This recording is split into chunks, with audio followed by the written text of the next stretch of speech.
Hello and good morning. Welcome to another M3DM live stream. I'm really excited about today's. It's a Dragon Princess Warrior, but specifically inspired by the Rathian armor set from Monster Hunter series, which I just absolutely love. So I'm really excited about that. I've had a bit of a slow Sunday morning. It's just been very relaxed. Usually I'm pretty on time, but I'm 4 minutes late today. Not a huge deal. But even I was like, oh man, it's 11 already. What? So I'm here. I got my coffee and ready to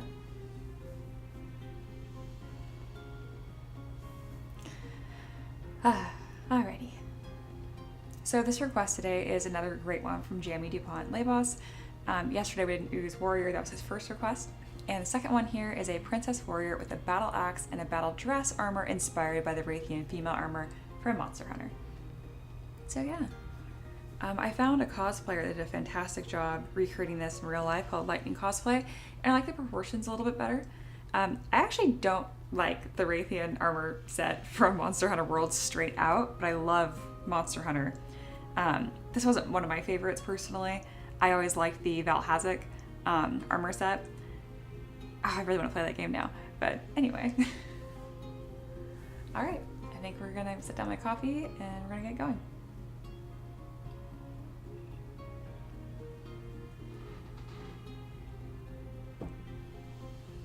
Oh, and just really quickly, I have another wooble I'm working on. It's another crochet project. It doesn't have arms, it's going to be a cactus. I have two little arms right here, and these will just stitch on. So soon we'll be done, and we'll have another fun little crochet thing. Alrighty, well, let's get going, shall we? So the first thing I'm gonna do is open up my beginner ZPR. Oh, I really need to organize my desktop. I'm starting to get, it's a little full. All right.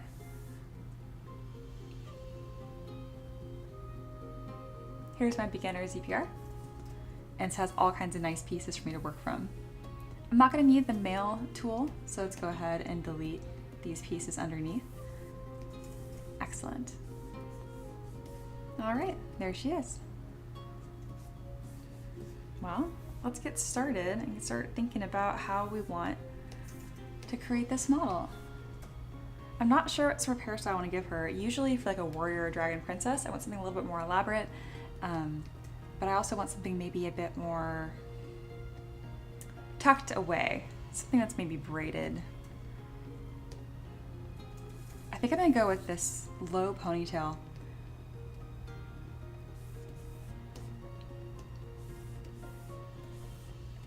Before we get too far, let's go ahead and throw our stamp up here so we know that's our starting point. And stamp. All right, I've grabbed a hairstyle. I'm not gonna give her a big armor headset. And I think I'm gonna sculpt this armor set from scratch today. So I probably won't finish the model all the way today, but I'll probably get close. Because that just sounds like fun to me. I think this little crown would be really nice to have that way, because I want her to be clear that she is a princess of sorts.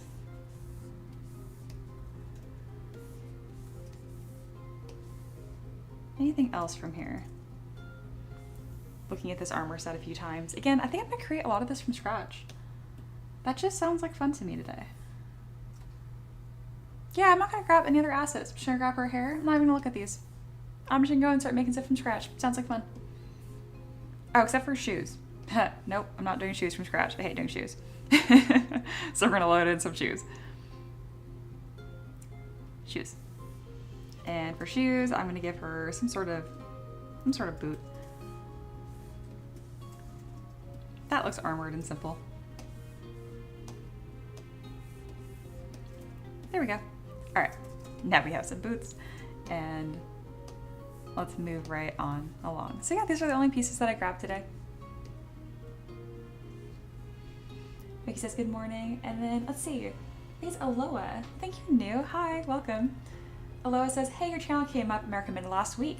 It's been really nice background stream for me to watch while I also mob my portfolio. Keep up the content. Oh, you're one of my lurkers. Aw, well, thank you for like chiming in and saying hi. I always appreciate it. That makes me feel really good. Thank you for sharing that. I know you're usually one of my lurkers, so I'm not gonna like keep asking you a bunch of questions, but if you don't mind, I would love to know the kind of stuff you're working on for portfolio, just like what kind of models you like to sculpt or model, that kind of stuff. I always love knowing what kind of creators I have in the chat. But I totally understand if you're working, and if you're working, just keep on working. So when I was first learning how to sculpt and stuff, I had quite a few artists that I would listen to in the background as I improved. So it's a very warm, fuzzy feeling to know that I am becoming that for other artists, you know? It's just really cool.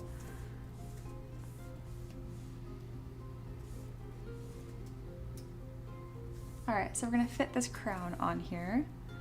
And again, I want this piece because it's ornate and beautiful, but mostly because this is what's really gonna make her read as like princessy. I also think it'd be nice if I take these filigree pieces on the side and I stretch them up, kind of to give this impression of like little dragon wings on her face. And I do want her to have darker or black hair to contrast this green armor set we'll be giving her. Let's go ahead and color that. Excellent. Ricky, that's my husband. Ricky says, "You look extra cozy today." I feel extra cozy today. I'm having a good little time.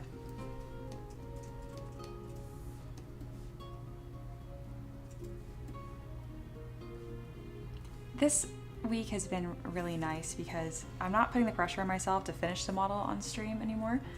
Just kind of get done as much as I need to or want to. The main reason why I did that initially, making sure I can get a model done in stream, was to kind of improve my workflow and try to find a balance between talking and hanging out with you guys, explaining my process, but actually getting enough work done. That, and I wanted to build up a backlog, and now I have a huge backlog of models to release, so I can kind of slow down again. And a lot of these goals that I have for myself, they're all self-imposed. So my husband and I, again, we do this full time and we work for ourselves. So it's hard to remind myself that a lot of like the deadlines I set for myself are arbitrary. Like, it's good to have goals, don't get me wrong, but you don't have to feel so pressured to produce so much. And it's definitely been a balance over the years, trying to figure out what's enough work to keep us busy and motivated, but not so much we'll go over that tipping point and then be a little burned out, because nobody wants that.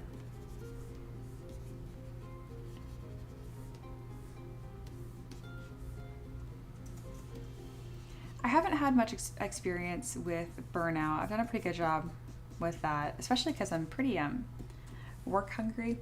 I really like to work. That being said, I used to have a pretty bad deal with imposter syndrome. If that's something that you guys struggle with or want to know more about, I'm happy to talk about it. If not, I'm just gonna keep sculpting. I love these boots. Oh man, this is one of those models where like we're so early on and I can already see her finished. That feels good.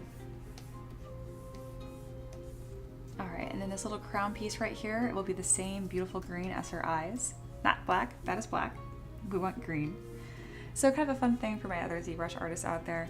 If you want to quickly poly paint your model with a palette you already have, all you have to do is click C on your keyboard, so C for color, the letter, and it will pick whatever color that you're hovered over.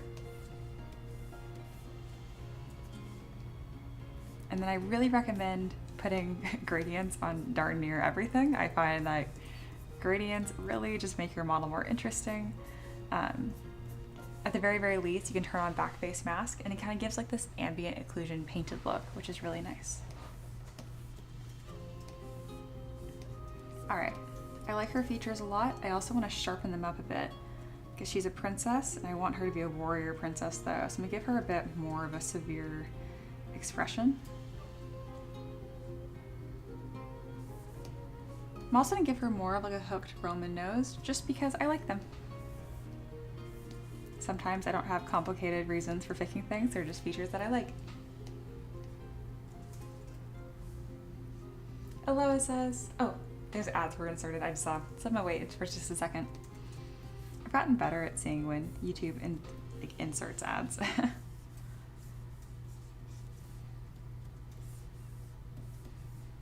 I also don't know how long the ads are that they make you guys watch, which is kind of funny then.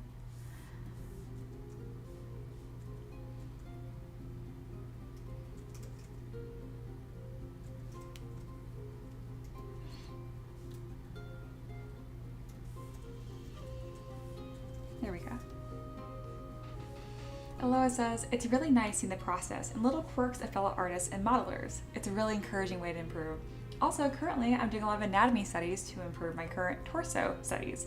It's being turned into some Silent Hill Pyramid Head fan art. Oh, how cool. Very cool. You know, I never played a whole lot of the Silent Hill games, mostly because on the fact that I'm a huge baby, but I know a decent amount about Silent Hill and the franchise because the art is so cool, especially, I mean, Pyramid Head is iconic, so good choice. Very cool. And yeah, when you say like different quirks of other artists and modelers, I assume that you've seen my terrible tiny hands technique then.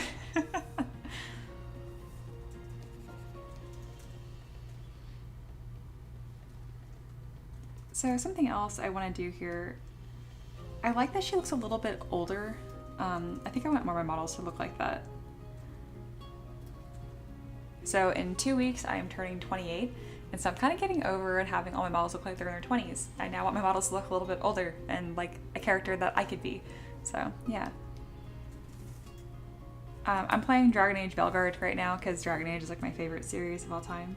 And it's definitely funny playing these games where a lot of the characters are older now, and I know when I first played these games like 10 years ago, I'd be like, what are all these old men doing in my games? And now I'm like, oh, everyone's romanceable now. This is great. This is a very fun time.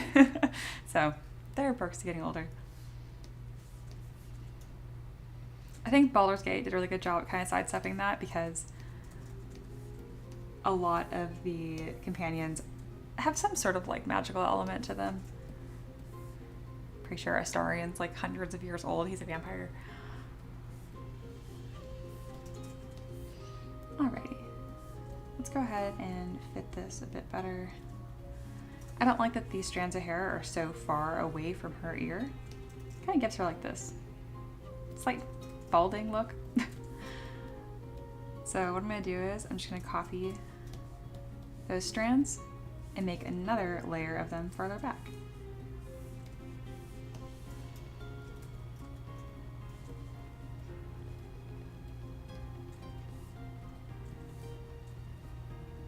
And I'll give some more dimension to her hair as well.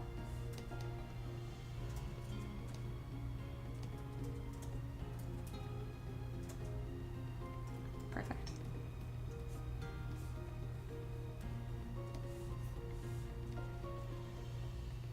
I think I want her lips to be a little thinner, a little more severe. And then higher cheekbones. High cheekbones always make me think royalty.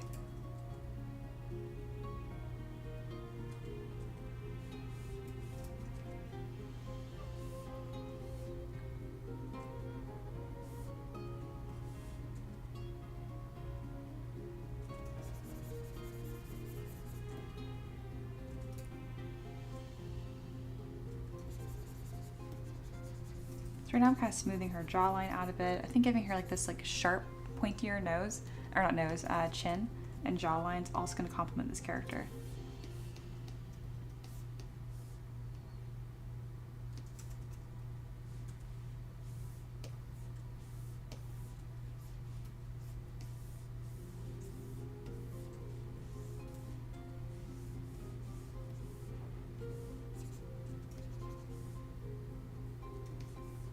Her face is a little bit wide. Let's go ahead and move those features in just a touch.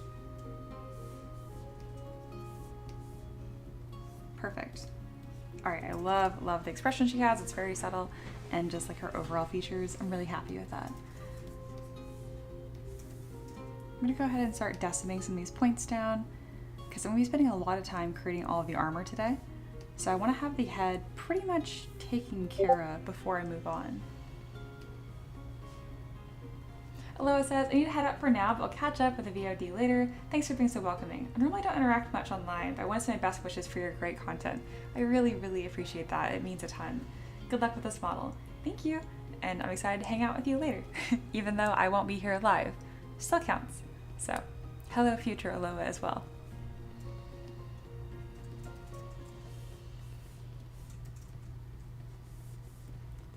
All right. I want this hair to be a little looser, so I'm gonna go with my Move Topological brush and start moving some strands.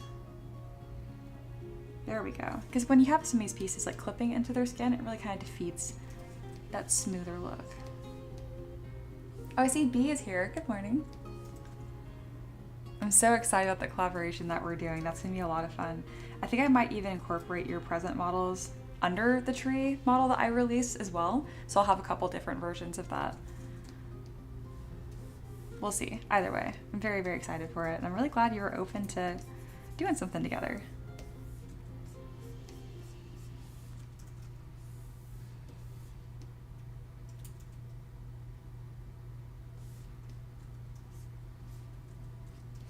All right, I think I need to have a few strands of hair that are kind of just hanging in front of her face to kind of soften this up.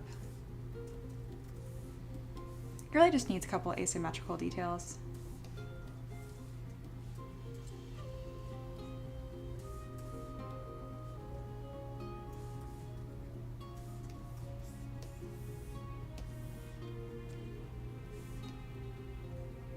It's really important that these strands of hair actually lay on her face pretty flat.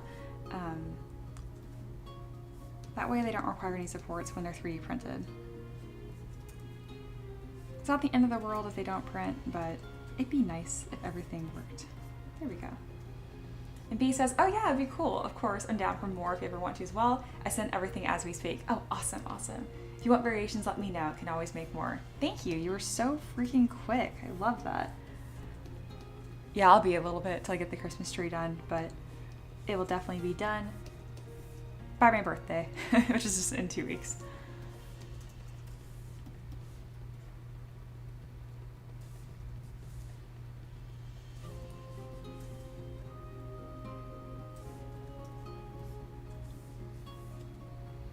Again, so she's gonna be a warrior princess. So I kind of like having some of these strands of hair, making this look a little bit more messy of a hairstyle. And then I think it'd be nice if I bring these strands of hair down to touch her collarbones, because again, then they won't need any supports, and everybody likes that. I'm also gonna run my inflate brush over a few times, and I like the slight asymmetry, so this will be a little higher on this side. Beautiful. All right, we're gonna move her ponytail down to be a little bit lower. And I also want the hair tie to be the same green. There we go. And I'm also gonna make her hair a little longer. Beautiful.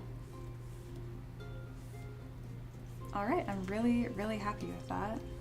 I think I need to pull these strands of hair away from her skin just a touch.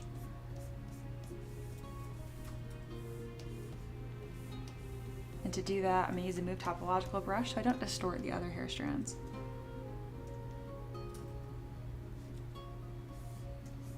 I think putting a small scar on her face would also look really nice. I'm gonna go ahead and do that. I have a scar VDM brush that I got on ArtStation a while back, and it's pretty nice.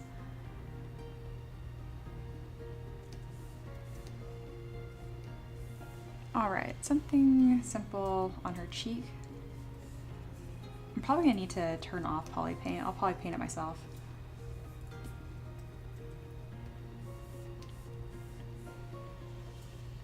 All right, I'm gonna do a small mask around her eye because I don't want to distort this topology here. Just a small mask, and then I'm gonna blur it as well. All right, let's have that wrapping across her cheek and up her nose. There we go. It's a pretty gnarly scar, but it kind of needs to be 3D printable, so. Non-sleeper is here. Hello, good morning.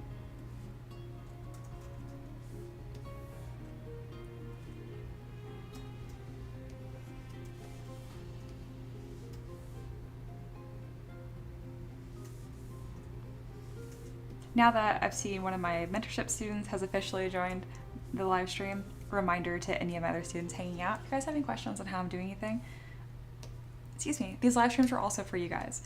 So if you have questions, and make sure you take this as a learning opportunity as well.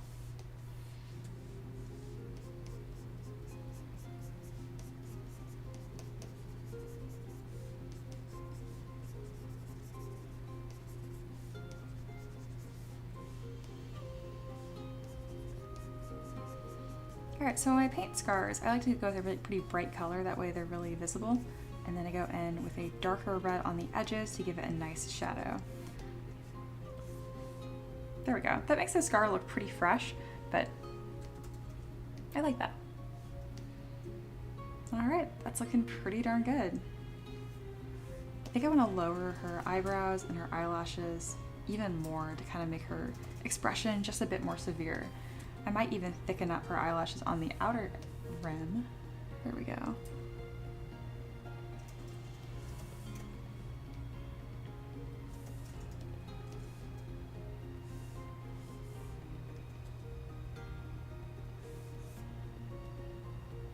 Awesome. Ah, she looks so cool already. Cool.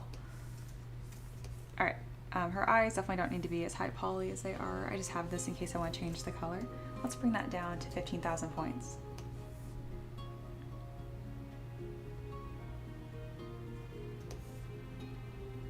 So I also changed the materials. It's not toy plastic anymore. I like it being a different material because it stands out better. So let's go ahead and do that. If you go to your matte caps, grab toy plastic, grab your paintbrush, and make sure just M is selected. You can fill color, and there you go. I did that really fast, so if you were trying to follow that and you're like, what just happened? Let me know. I know a lot of people that hang out on these streams already have a pretty decent background in ZBrush, but if you don't or you're trying to learn, I'm happy to help you out too. I can go as slow as needed.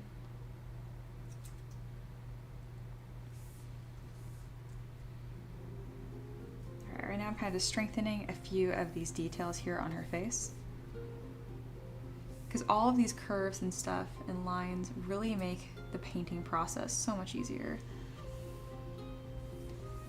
I'm gonna go ahead and hide her eyeballs because I don't want to distort them.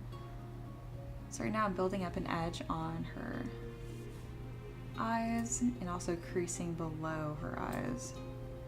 I'm doing it a few times to make sure my wobbling hand doesn't ruin this curve I'm trying to create. There we go. Soften that up a touch. Perfect. I also like adding a couple of these ridges on the side of the nose and then blurring them as they come to the ball. Excellent. Oh yeah, she looks really tough.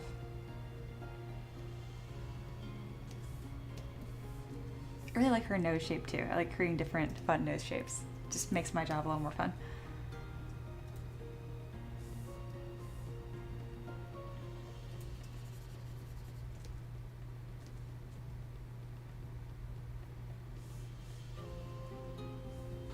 All right, I think that's all taken care of. Let's go ahead and finalize some stuff. I don't need her hair to be this high poly, so let's bring that down to 55,000 points. And then pretty soon here, we're gonna start working on the, what was I gonna say? The armor. I forgot what armor was called. Oh, Taylor's here. Hi, welcome back. Taylor says, I love those eyes. Thank you, so do I. Non-Sleeper says, I'm a learner, but if you go too fast, there's always a rewatch segment. That's true. Every now and then I kind of just breeze through really quick. And then B says, is it just me or she kind of reminded me of Cate Blanchett? Honestly, I'm really bad with celebrities, so I'm gonna look up who that is. I know I've heard the name. I know who that is. For anyone else that's not remembering, this is Cate Blanchett. Yeah, if you get rid of the hair and make it blonde, I can kind of see it on like the width of the nose, a little bit. Now I'm just gonna think she's Australian the whole time. And yeah, Non-Sleeper, you can always go back and like rewatch points when I do things, but every now and then, like during live streams, I do it kind of quickly and I don't always say every button that I'm pressing. So I definitely don't mind if you're like, wait, what just happened? Always happy to explain a little more carefully. All right, that looks good. I'm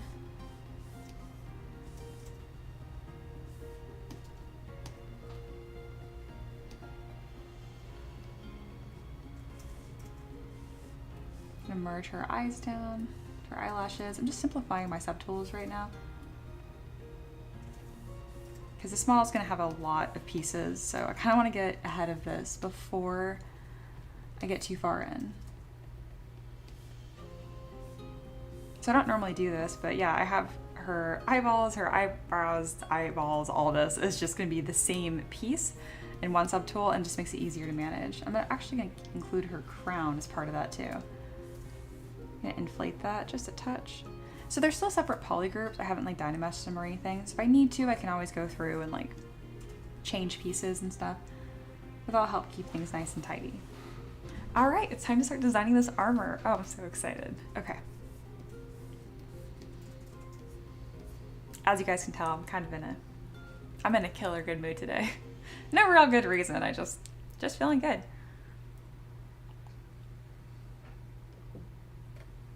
My morning chores are a little bit different now. So I've actually been sleeping in an extra hour. I get up around 9 and my husband gets up around 8, and I was starting to come down with a cold, and my husband was super, super generous, and he took over a lot of our barn chores in the morning for me for this last like 4 days or so while I recovered, which was super nice. But yeah, so our morning routine now involves a hammer because Spartan, my horse, his water trough freezes over solid every night, which I've never lived somewhere where it freezes at night, really. So that's been weird. I'm not used to my morning chores involving a hammer. That's been neat. All right, let's go ahead and start making this armor. I'm gonna do it pretty close, honestly. I'm really not too worried about copyright issues or anything, because by the time that she's done, she's gonna look very uniquely mine. So the first thing we're gonna do is from the bottom layer up, yeah? So we're gonna grab this undershirt. So let's go ahead and do that. Also, I'm basing this off of a cosplayer's interpretation of this Rathian armor. The actual Rathian armor is down to her ankles, but I think that looks goofy. I don't like this armor very much, but I love this shortened interpretation that this cosplayer did.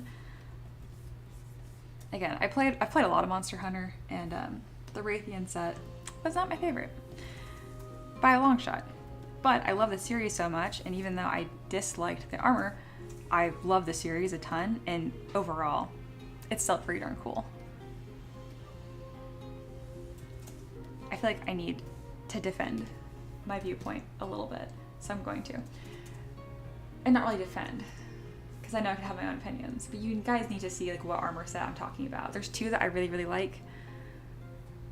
Everyone's gonna get information they didn't ask for. Bam. Let's make this bigger. So this is like one of my favorite armor sets in the game. If it wants to show me a big version, I'm not sure why it's showing me such small images. Why so small? It's not super high res, but you guys get the point. Isn't that so much cooler? Like, the Valhazak set is so freaking cool.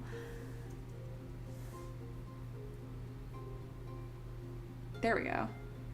Isn't that awesome? Like, it's so freaking cool. I like the Valhazak set a lot, and I also like the, Odogaron. I don't say these things out loud usually. I usually would grind to get this one as well. Because, I mean, you can't tell me that's not just, like, so badass and so freaking cool. So I kind of wish someone requested this armor instead, but I guess I'll do the Rathian one. It's still pretty cool. But I just wanted to elaborate on what my preferences were and like why I keep talking about the Rathian armor set. I'm like, there's just cooler armor sets, but the Rathian is one of the, like, it's a really fun dragon to fight in that game.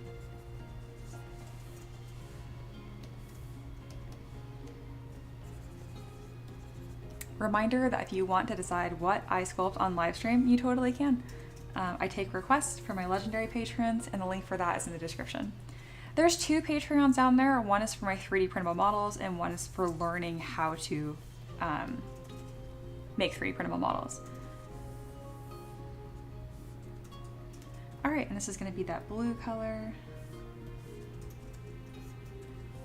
I don't mind if it comes, this looks a bit bulky because again, she's going to be like a warrior princess, so I want her to look pretty tough. I might give her some black shorts under here anyway, so I might just keep these and just paint them a different color. That works.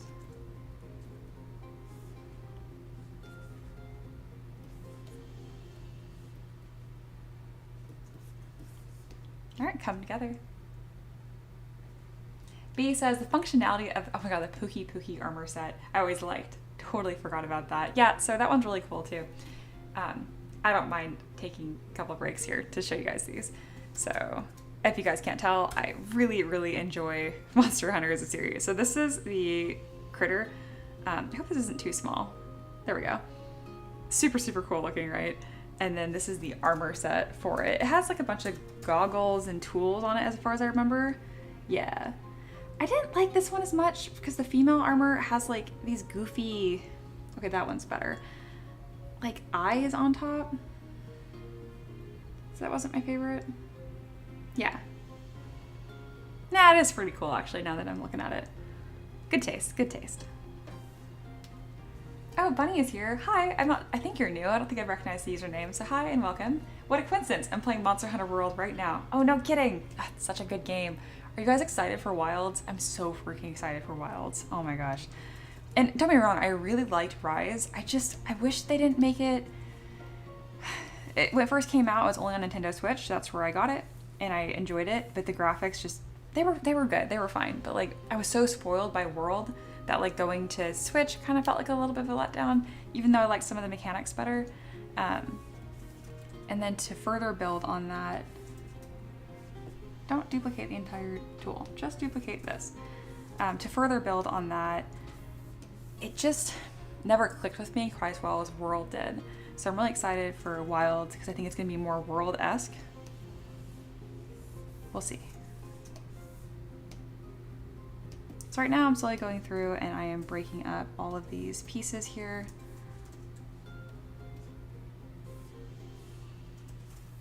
To slowly find the shapes that are in this armor set.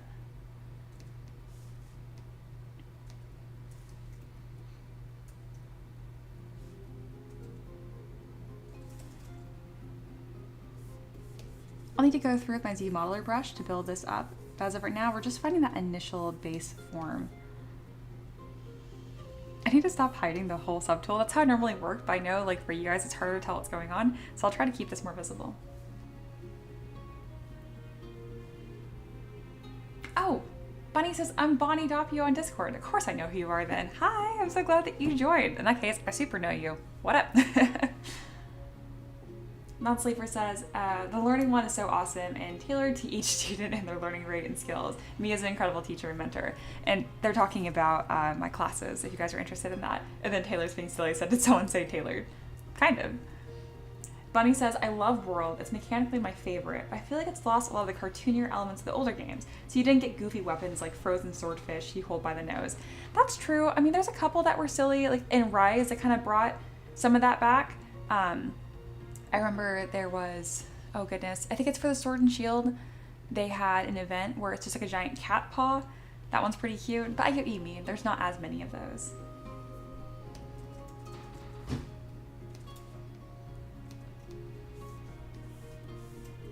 All right, let's improve the resolution on her face. I feel like her hair is sitting too flat.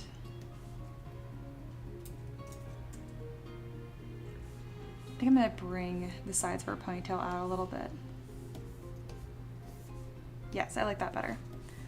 Okay, let's keep on bringing up these elements.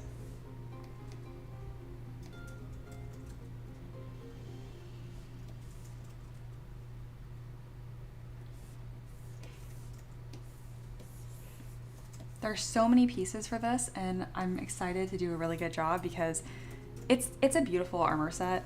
And it's definitely going to be worth taking my time so that way I have this really nice base set that I can use in the future. All right, this is gonna have a rich orangey color, but first I really need to keep that. Here we go.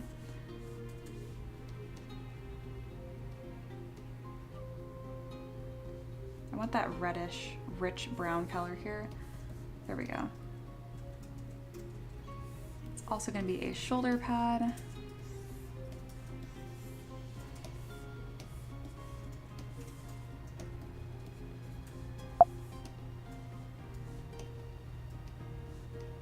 Oh, ZBrush is having a fit.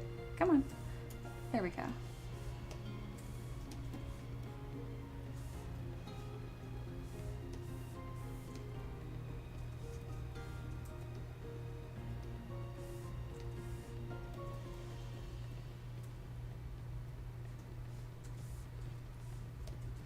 There are so many pieces to this armor set.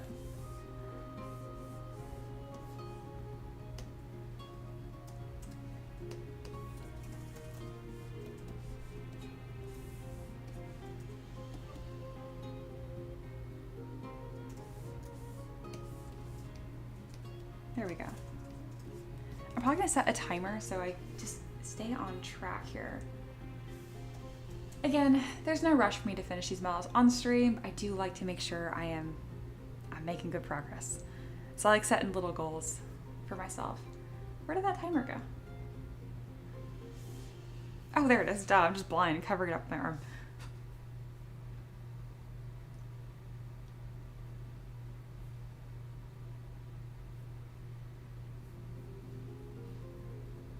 Alrighty, and we're back.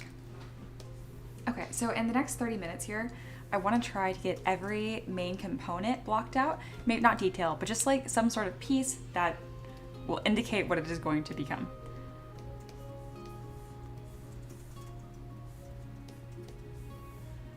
So there's a couple straps right here I need to add.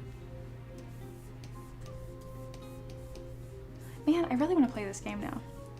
I love what I do, but I'm not sure if this is as fun as playing Monster Hunter right now. It's pretty fun.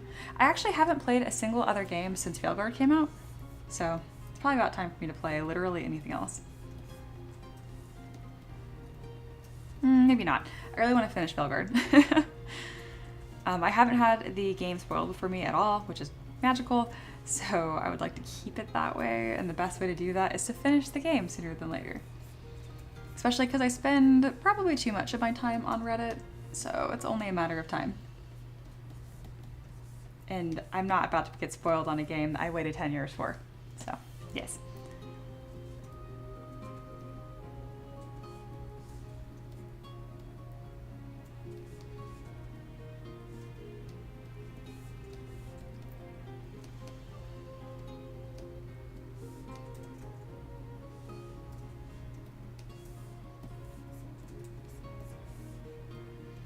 So you can tell I'm really spending a lot of time here making sure that even though these aren't detailed yet, the primary forms are the most important. So I'm really just taking some time here and making sure everything is all buttoned up. There's some weird topology going on here, so I'm going to remaster by same. Excellent. And then this structurally is just kind of wrong, so I'll probably redo the top in just a moment here. We're not going to worry about that too much. We're going to keep moving.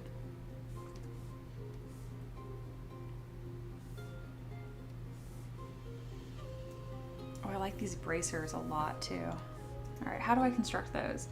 Looks like it's going to be some dragon pieces tacked on, and then there's also some straps. Okay, I can do that. Easiest way to do that will be wrap it around the shirt here. It's kind of a fun trick in ZBrush. If you're using a curve brush, let me show you guys. Grab your curve brush, click and drag, and then hold shift. It should wrap around your mesh. I say should, because it doesn't a lot of the times. I just kind of keep doing it until it gives me a result that I like. Alrighty.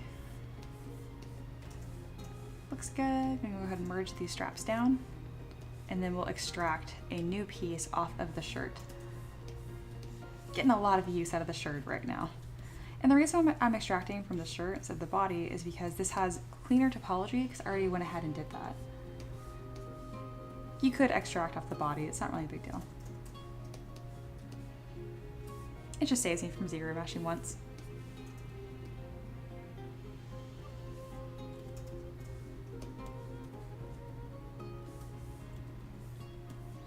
And then a lot of these pieces will be constructed from the same one that I make, which is going to be this piece of the dragon. So I'm not going to worry about blocking those pieces out right now because I'm just going to make it once and then use that throughout this mesh. All right, the top is mostly blocked out. Let's keep on moving.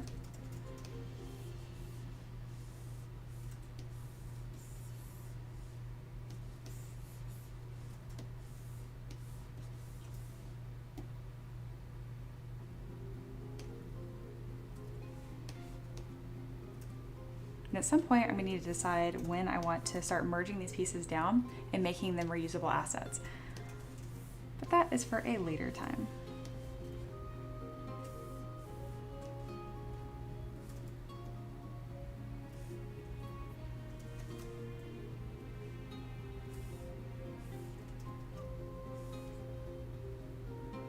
Looks good. This is a pretty simple belt right here. As of right now, none of these pieces technically exist. They're all just kind of floating here in space, and I will take care of that later once I start actually detailing them. I usually have someone that comes in and asks at this point, like, how in the world are you gonna 3D print that? And I'm like, oh yeah, it's not even real right now. And what I mean by that is if you look at these pieces, if you rotate them, they're completely hollow on the bottom. Like they do not exist.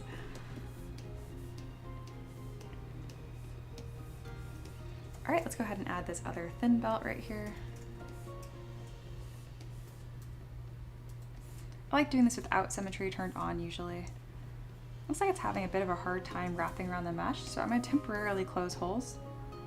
Yeah, that made it a bit happier. Fine by me. We're gonna go back to this mesh again and then undo our close holes. It doesn't want to, so I'll just manually delete it.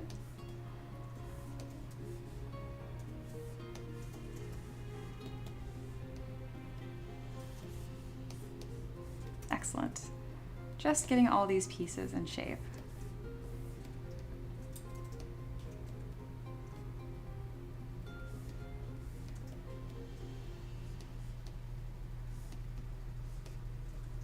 Very good. All right, we're getting pretty close to making these dragon pieces. Bunny says, here's a question for you. Which monster or armor set do you miss the most from older games you'd like to see make a comeback in Wilds? Well, I didn't play Monster Hunter Generations or like the first couple. I really jumped in on from World and Rise. That's where I spent all of my time. And I'm not sure if there was really a whole lot that I'd like an older model or monster to make a comeback from. I really kind of am a basic bitch in that sense. I really just kind of like the mainstream ones. One of my favorite armor sets of all time is the Odogara one, and then Valhazak, and I'm sure those will come back. I mean, maybe not Valhazak, that's like one of the Elder Dragons. I don't know if that was in Rise. I also play these games very close back to back, and I kind of flop back between them, so every now and then I get confused of like which monster is from which game. So to answer your question, I don't know. I'm really not sure. And the non-sleeper says, I love that strap trick. That's in my book now. Good, I'm glad that was helpful.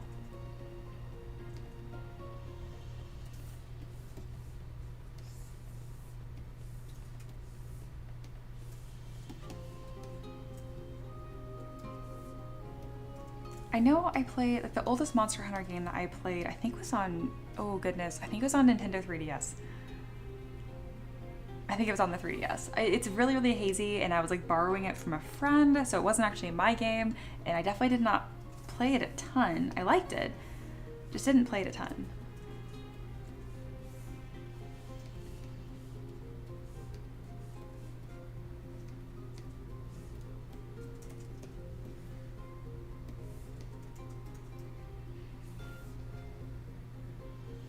I really put this image in here twice, didn't I?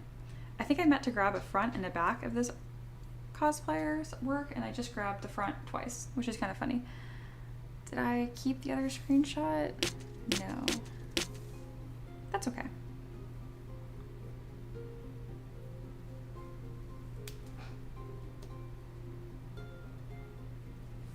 All right, and so these hip pieces, I think there's 4 panels, and they're a little more pivoted towards the front of the model here. So let's go ahead and rotate them and bring them forward. I don't want to get too close, otherwise if these meshes touch, they start to like blend and distort. And I mean that quite literally, like the polys will like fuse together.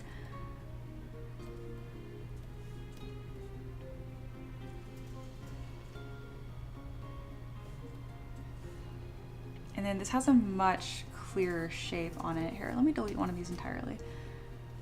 Kind of has this point here, and then it fans out in this more triangle-like shape.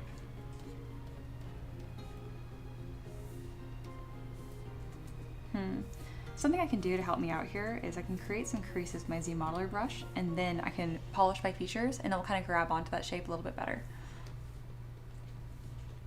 So let's add some creases. That's one of the points I want to keep, and then same with these edges here.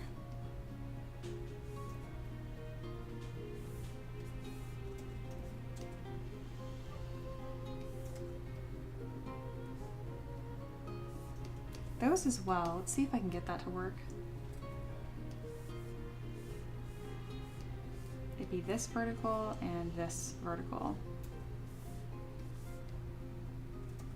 Yeah, that's a better shape there. It's kind of what I'm looking for. I might even just mirror and weld this. We're going to focus on just this piece for a second. Let's mirror and weld across the Z axis. I might need to move this piece around to find where that mirror point is. Yeah. There we go. I don't like what it did to the top. So I could smooth that out and then continue to mirror and build up that shape. All right, that's pretty similar to that shape. And then all I need to do now is just add a nice taper on it, and that will take care of the last bit. Yep. And again, it doesn't need to be exact. I'm definitely making something that's more inspired and not a direct copy.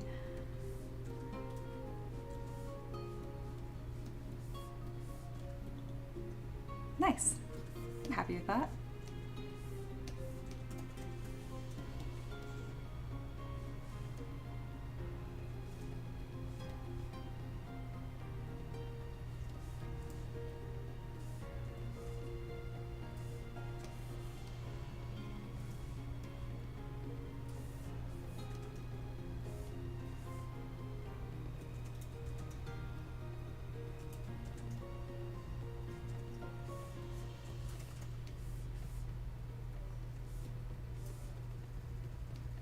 All right, now we're going to mirror weld across the x-axis and then go back into normal symmetry. Perfect.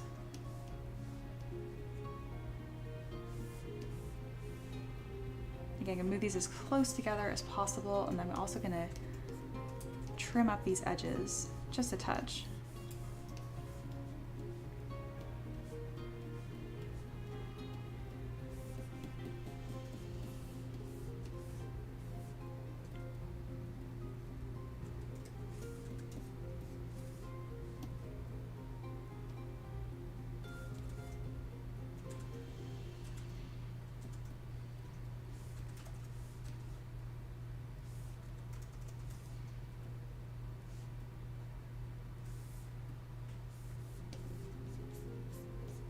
Yeah, these big pieces are kind of hard to fit together here.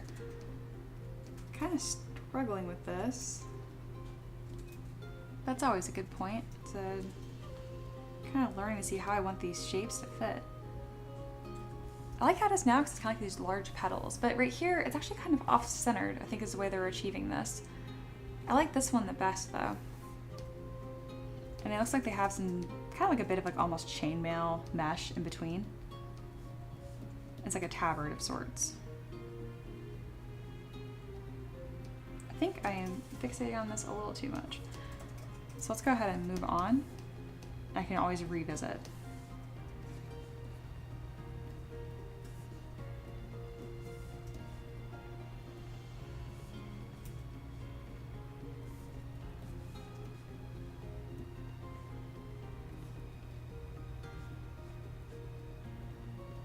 I really enjoy this request though. It makes me want more people to request things that are from the Monster Hunter series.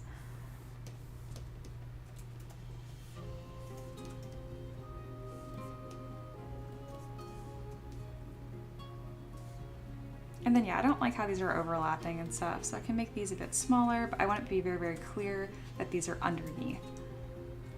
Come on, don't fight me.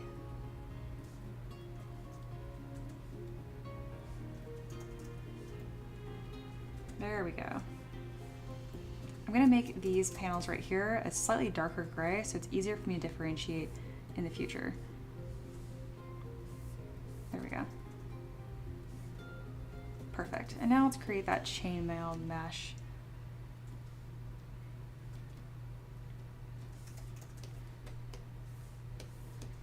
Just gonna bring in a cube. And this is gonna be pretty much like a tabard.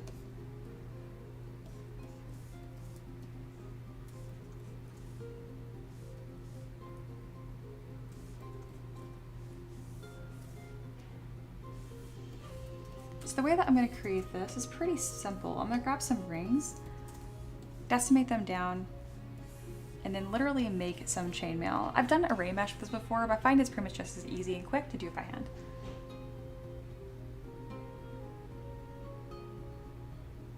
And then Nerd said, what happened to the pink workspace? Am I just slow? What pink workspace? I do not remember. I'm trying to remember. For some reason that is not ringing a bell. Pink is my favorite color. But yeah.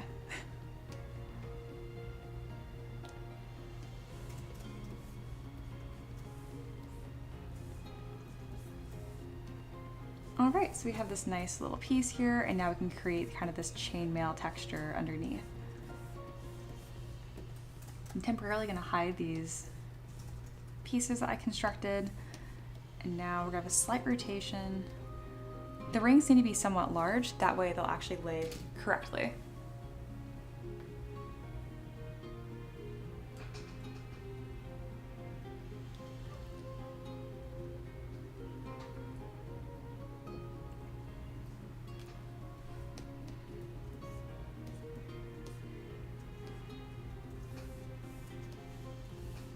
All right. So I'm going to take this piece here, rotate it a touch, and move it all the way over. There we go. Nerd says, your buttons used to be pink. Yeah, a long time ago. That was for a lot of my lessons, which that makes sense why you'd ask then, that they were pink, but they've been orange for a while now. I wouldn't mind them being pink again.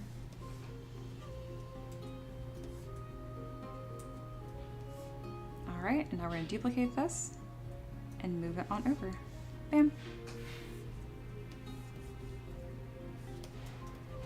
Got some chain links happening. Again, it obviously extends way past the piece I have underneath, but I'd rather it be too big and I can trim it off later.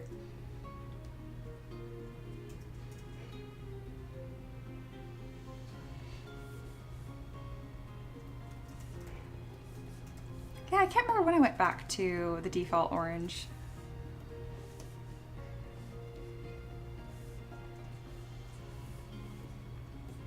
I can change it back, it's really easy. It's under preferences and there's eye colors somewhere in here. Oh, where is it? It'd be so cool if they had this in alphabetical order, wouldn't it be? There's some things in ZBrush that are just beyond me, truly. There it is, eye colors is at the top. So yeah, all my buttons right now are this orange.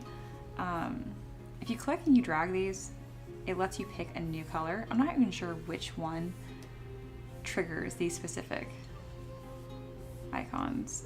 I'll know, because here we go. So it's this one. It doesn't recognize that one. But yeah, that's how you would change it.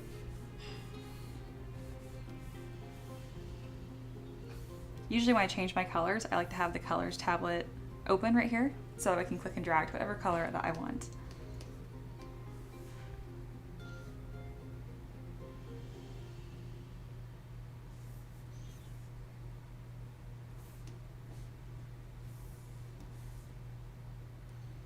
Yeah, I find this really quick like chainmail texture that I'm doing right here. It prints really, really well.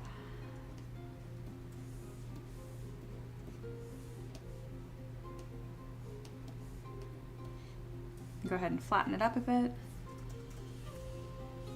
And let's go ahead and spend a little bit of extra time constructing this intelligently so that I can actually export this into my asset library. All right, so I made each row its own color, which just means its own polygroup. And now I can click here and duplicate a few times. There we go. So now I have this big ol' swash of chainmail.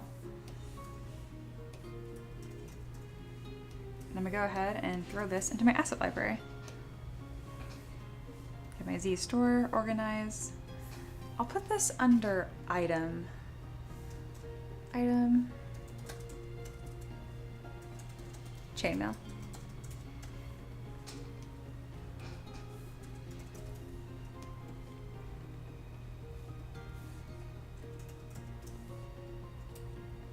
And it's really important when you have chainmail that you don't use these operators where you stretch or you compress, because you're going to ruin the illusion of it. You're allowed to change the size or tile and add more or remove them, but do not stretch them. Otherwise it's just not going to look as nice.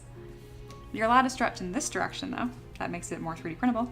So I'll do that.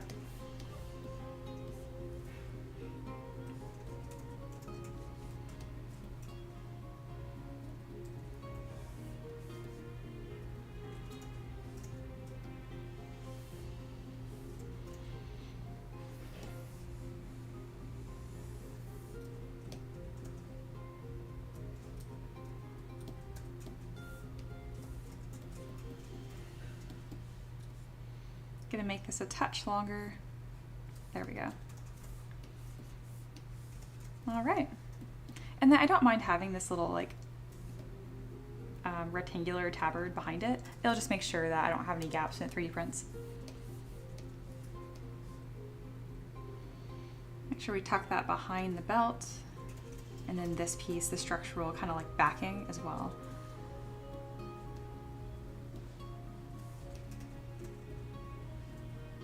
Looks good. Pretty simple. I'm gonna go ahead and stretch that all the way to the ends. Beautiful. I'm gonna hide all these pieces really briefly to make sure that these are lining up as I want them to. Again, it will 3D print without it. Maybe I'm being a little too timid. Yeah, I know it's gonna print, so I shouldn't worry about it. All right, let's make this curve to the body a little bit better. And this kind of goes against what I said earlier, which is like, oh, don't deform it, but I'm gonna stretch it to be larger, and then I'm gonna add a bend curve modifier. Or no, let's do bend arc. That's pretty much what I want already. And just like a really small bend like this. I also think it's smart that once you do this bend here, that you go the extra mile after you accept the changes and you scoot it back in a little bit, because it does distort the length. There we go.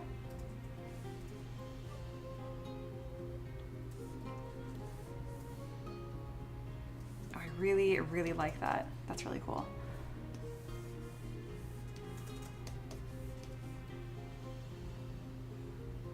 I kind of want to add this to the back as well. So I'm going to flip that 180 degrees and then scoot that to the back section. And I might even get rid of these two pieces here entirely. And I like this like chainmail skirt that I've created a lot.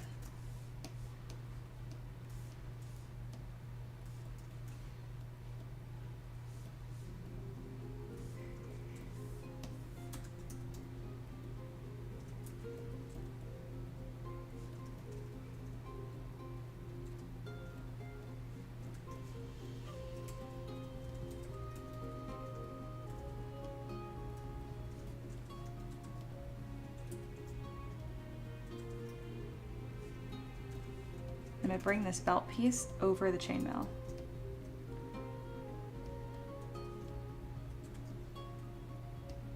This works especially well with Monster Hunter designs. They tend to have that wide-hipped look.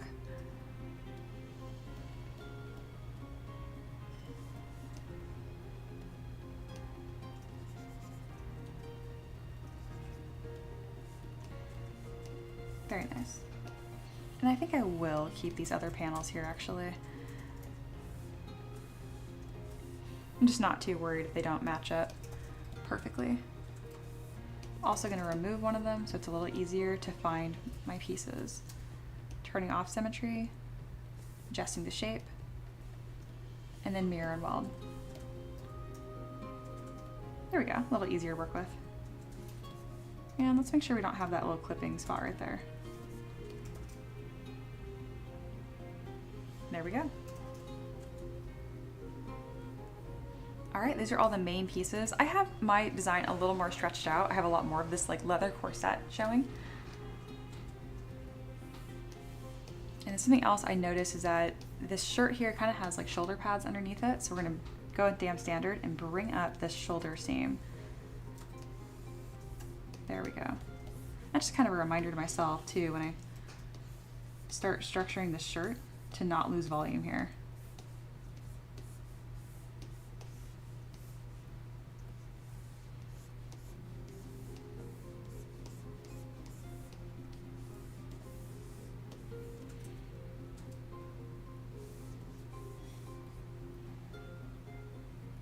All right. This model is gonna be so cool.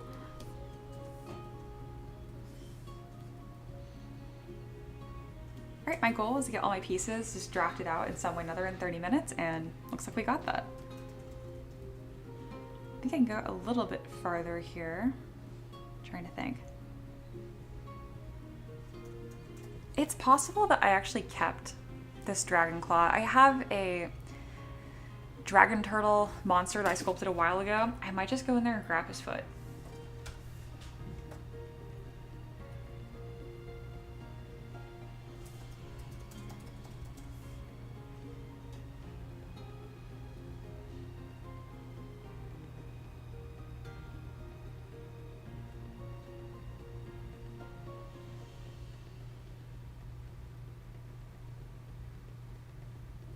All right, I'm gonna go ahead and import this model.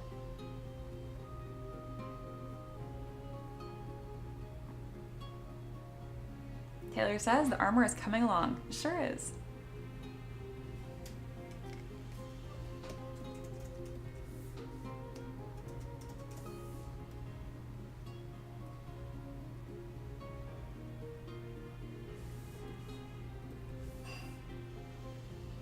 So yeah, this is the dragon turtle that I sculpted a few years back.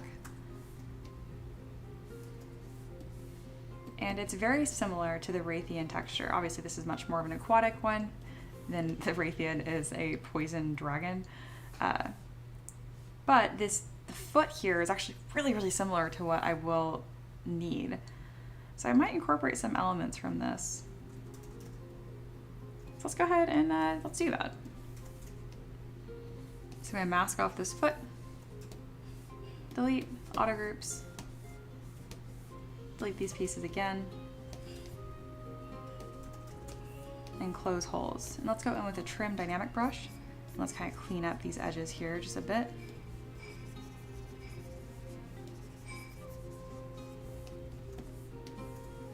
Yeah, I'm surprised how close this is to the, isn't that wild? That's pretty darn close.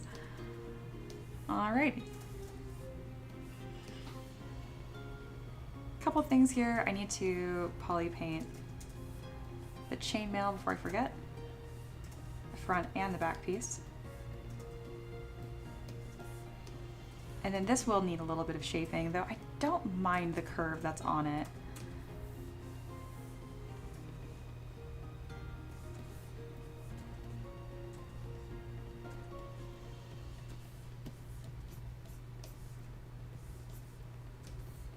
Even though you won't see a lot of this underside, I do like the texture here.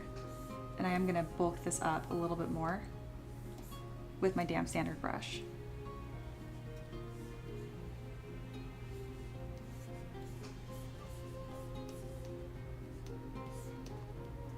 Also gonna come in here and Dynamesh the entire claw. Let's go ahead and make this larger. It's a little easier to see, and then you guys can see my character behind it.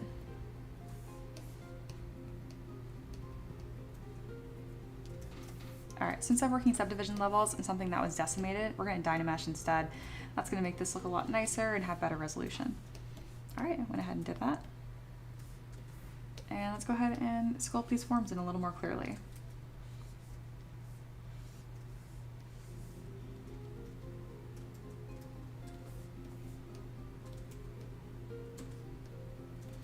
Because again, I sculpted this a couple of years ago, so my skill set's already improved since then.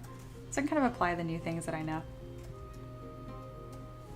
I also think it'd be nicer if it had some more clear and distinct scales. Non-Sleeper says, loving the chainmail. Thank you. And then have you saved lately? Not even once, other than my quick saves. Nope, there's one just now.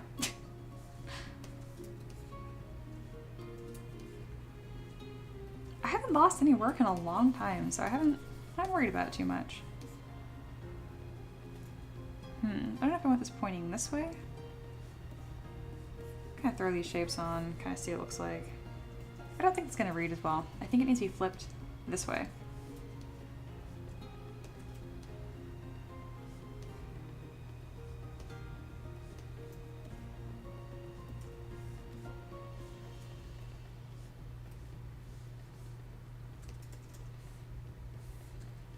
And I don't like these tiny scale textures. I think they look silly. I think that was an alpha I just put on there because I didn't know what I was doing at the time, but I know now.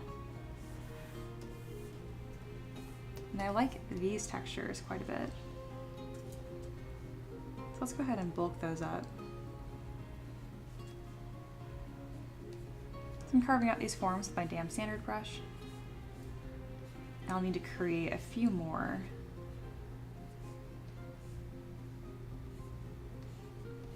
So it's kind of like this rough hexagonal pattern. That's kind of what I'm thinking of as I continue these strokes.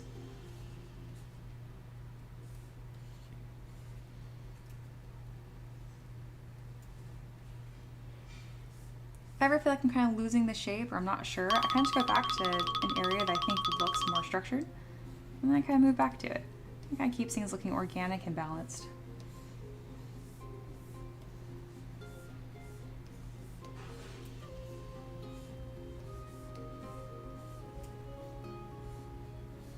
Try to make the scales a little larger as I come down here too.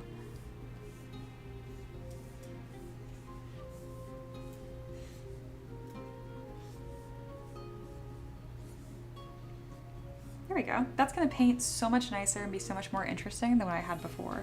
So this, here's a before and after. This versus this. Much, much nicer.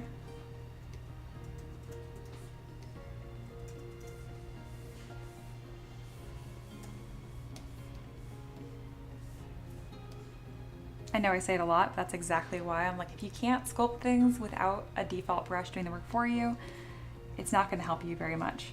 So this was a default brush on the top here, and then I expanded that immensely just now. All right, go with my alpha, and I'm also going to chew up these claws a bit more. I also just want a different texture somewhere on this model. There we go.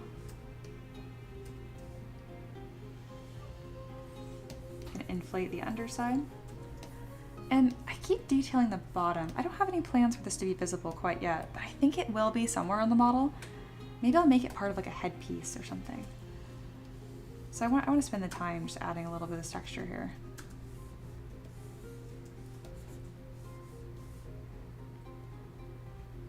Very nice.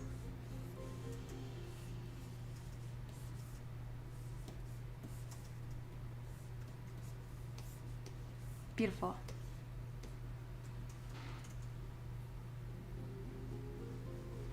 And then Xander says, my Baldur's Gate 3 brain rot thought my wife's shadow heart when I opened.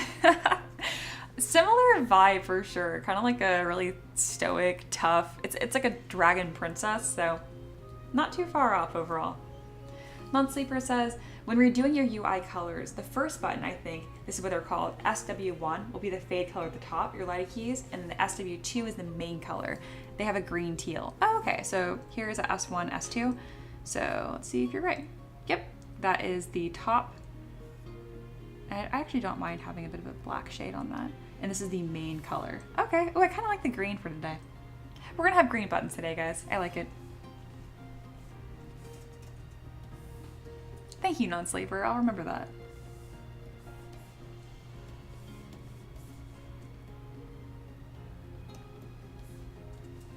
And now I'm coming through and poly painting this darker using one of my favorite tricks, which is backface mask. And it acts like pretty much like painting ambient occlusion. Coming in with a more yellow color for the tips of the claws.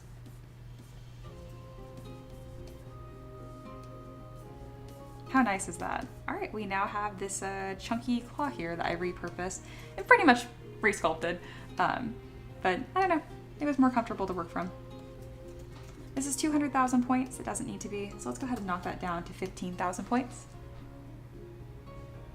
Bunny says Rathian green. Oh, you're right. That is so like on theme. I might do that in my future live streams because it's so quick and easy to do that. I think it's fun if like the stream changes just a little bit for like tailored to each model. I think that'd be a lot of fun. All right, I'm really happy with this, and I feel like this is a really good reusable piece. I don't even know what for, but I'm gonna put it in my asset library anyway. It's gonna go under my items, and this will just be a dragon foot. Claw. No, it's a foot. It has claws, but it's a foot. All right, cool. I like that it looks so similar to the Rathian armor, but it's from a model I've already created, which is really cool.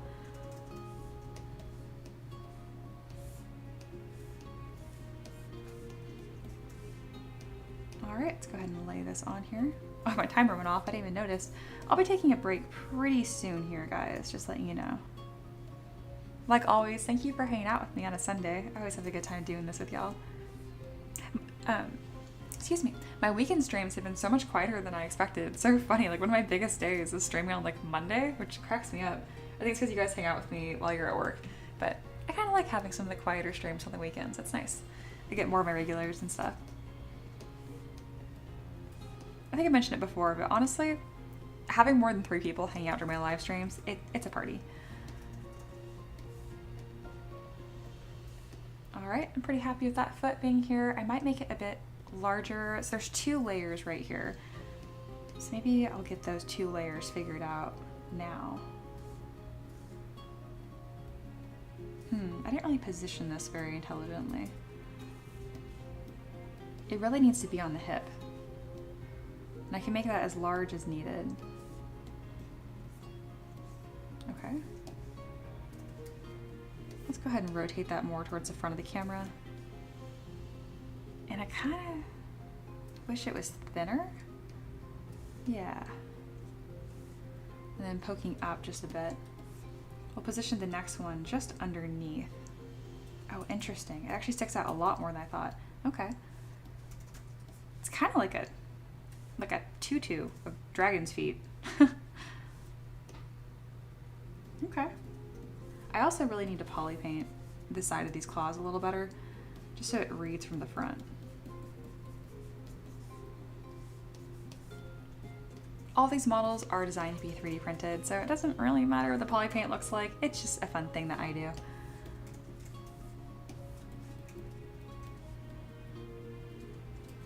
And I'll make sure that I don't have these big gaps between these toes once it's all posed. But right now we're still kind of concepting and finding silhouette. Yeah, oof, I hate that. Blech, nope, nope.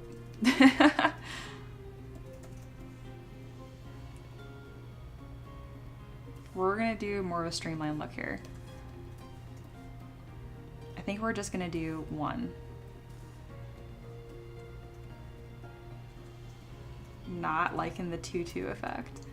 Something that's gonna also be cool for this is that these straps are like connected to these claws, and in the cosplayer's version. I really, really like that detail they added. So let me go ahead and do that now, and it'll kind of help me visualize this.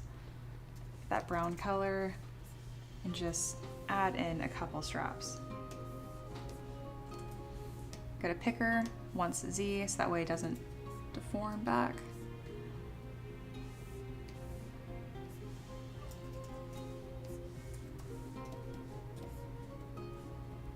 And these will be kind of like bolted on.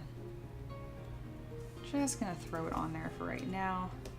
And then maybe even add some buckles or some rivets.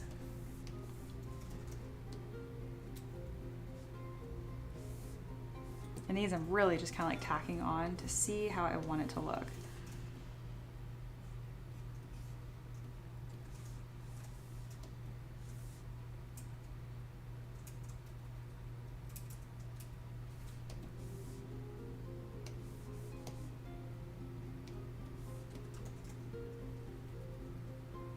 That's better.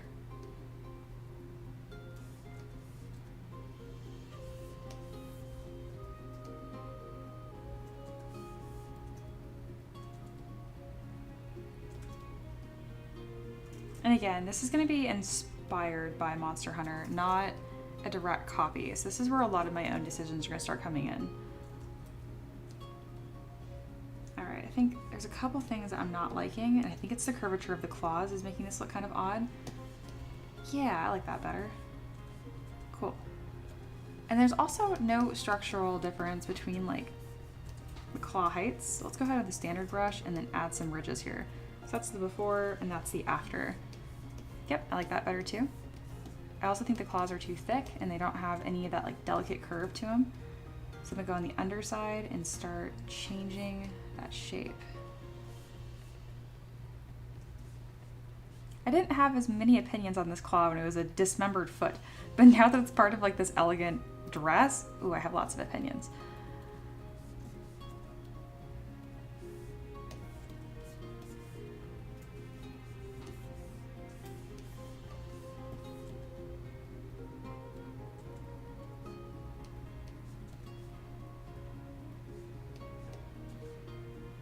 All right, that's better.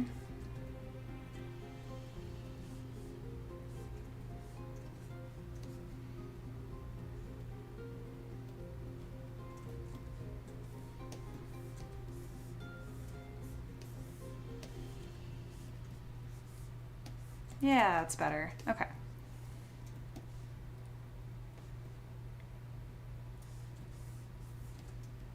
And the entire color palette of this, I really think is actually a little too bright and saturated. So I'm gonna bring this into my poly paint menu over here and just dull up the whole thing. Again, this is not alphabetized. That's why it takes me so long to find things sometimes. All right, so we have these in here, and I'm just gonna decrease the saturation. I'm gonna increase the contrast though. Maybe pitch the hue to be a bit warmer. There we go. Just muddy those up. Ah, that looks better. So that's the before and that's the after. Much, much better color palette. Suits the rest of the model better.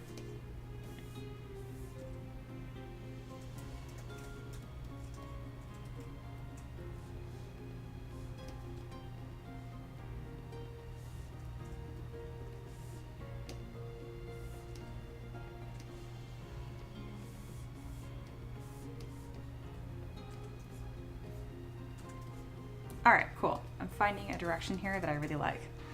Just had to figure some things out.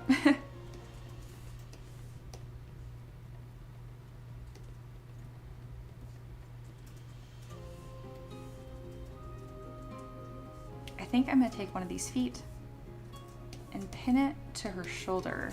So on this one, it's kind of like just sitting on top of like her right boob, which I think is weird. I'm gonna make it a shoulder pauldron instead.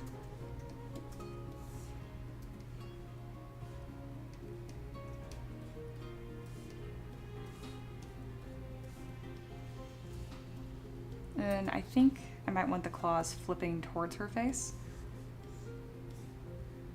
Yeah, that's way cooler. I like it.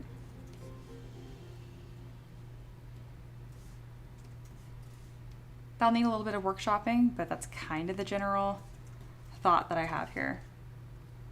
That's gonna be really cool.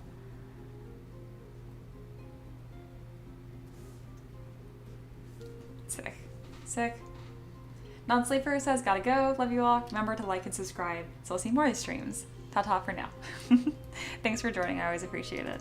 And yeah, if you guys like the stream, leave a like. It really does make a difference.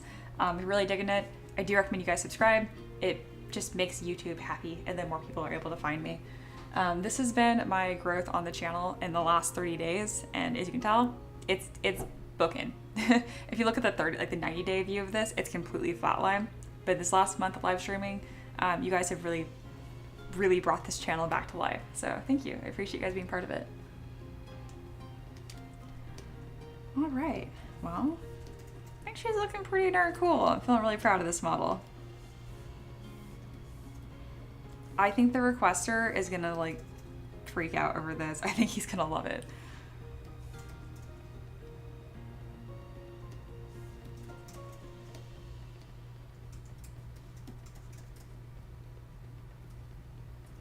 I'm gonna go for more of like a high-low here, so the chainmail in the back's gonna be a bit lower. There we go, just adds a little layer dimension. There needs to be a second layer here, but I don't think it should be the dragon claws. I think the dragon claws look best just on her hip here. Having them here as well, I really think it makes the design look really chunky.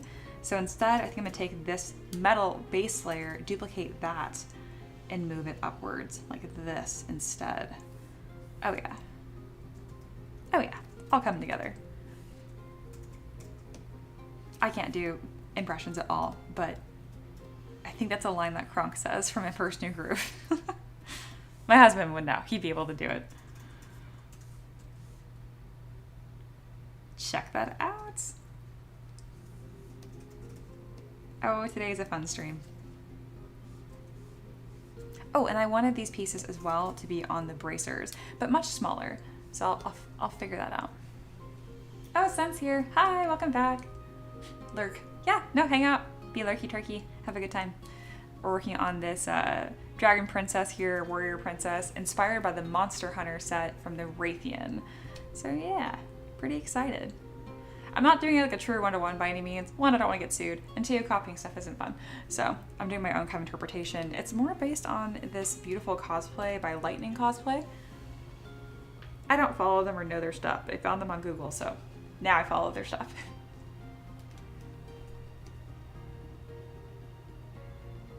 Yeah, this is looking killer.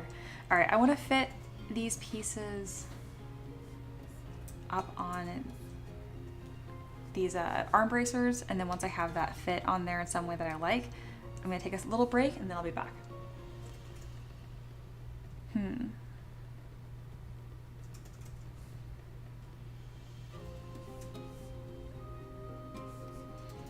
I don't think I'm gonna utilize the claws for this section here. Let me see what I can do to get this to work. We're gonna just like cut these claws off. Real simple. And then just kind of merge these edges down. All right, we now have a little panel that I can work with here. And we're gonna kind of layer these up. I might need to rework this piece because now it kind of just looks lumpy and shapeless. But I think this is what I want for the arm bracers.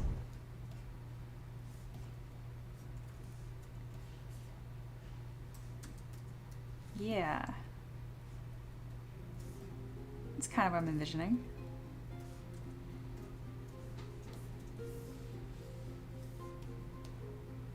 Let's put a small taper on this.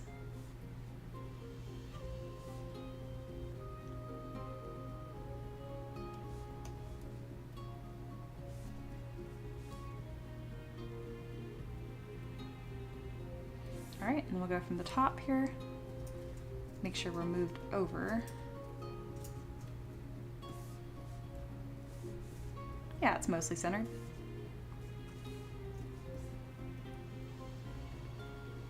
Gonna crush that material down, and let's layer these up a bit. Just kind of a quick trial. I might end up liking it, I might not.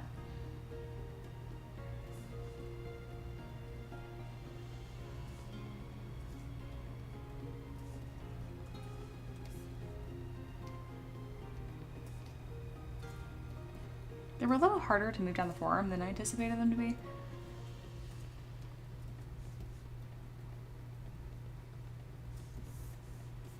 I mean, I like having that there rather than nothing.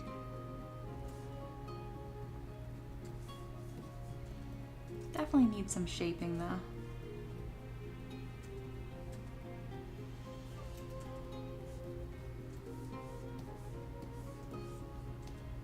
Kind of looks like blobs. I don't know if I like that very much. Nope, don't like the blobs. Delete. All right. Either way, happy I tried out the concept. This is kind of what we're looking like right now. I'm gonna go ahead and throw a stamp down here because this is definitely a good like work in progress moment. But here we are. I'm gonna take a quick break and then I'll be back. It's currently 12:30. I'll be back by 12:40 p.m. Eastern time.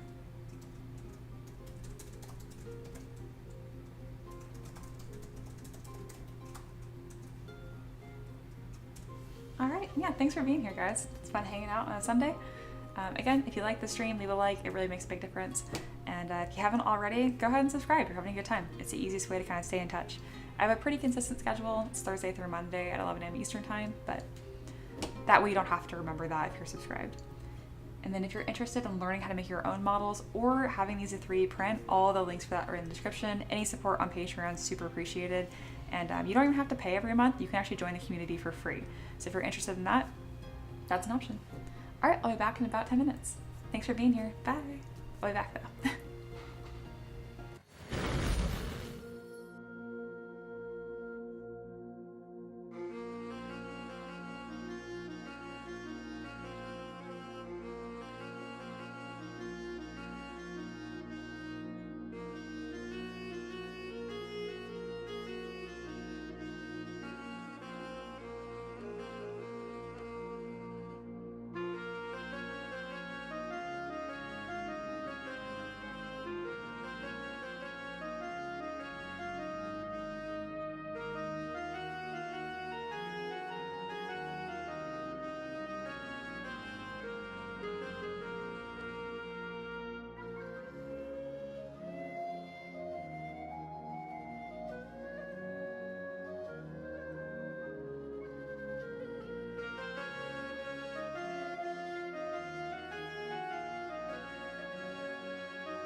Hello, I'm back.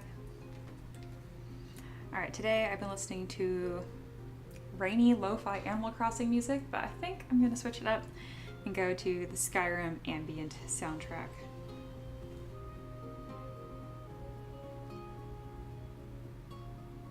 Yes, Skyrim atmosphere.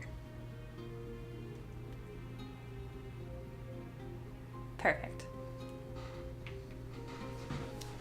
All right, I've been working slow as heck today and it's been so relaxing. It's been really nice. I've been working really hard these last few weeks, so I have a really solid backlog, so I just kind of like hang out with y'all, which is nice.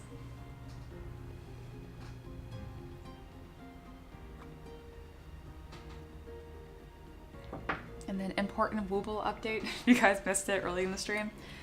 I made a cactus. It has a little flower on its head. Its name is Clint. And then I have 2 arms that will be attaching soon. If you can't tell what these are, they will go here. Good. Arm. And then one on each side. It has this long tail right here so that I can fasten it onto the model. So yeah, those are fun. I am coming up with quite the collection of crochet animals. I think I'm gonna start giving them away, and then once my friends and family that are close to me get tired of them, I might sell them and then donate that money to charity. I'm not sure. I like making them, but I don't like keeping stuff, so I need to figure out what I'm gonna do with all of these. I only have 4 right now, so it's not like a problem, but I'm making a lot, so I don't really want to fill up my entire room with Woobles, as cute as they are.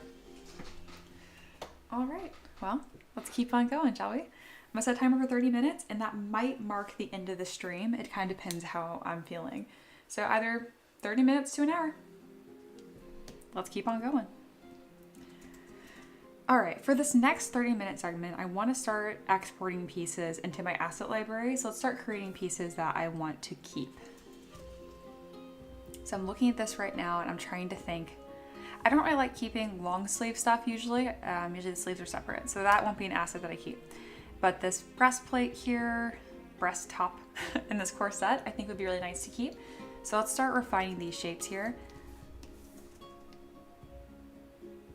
All right, let's get to it.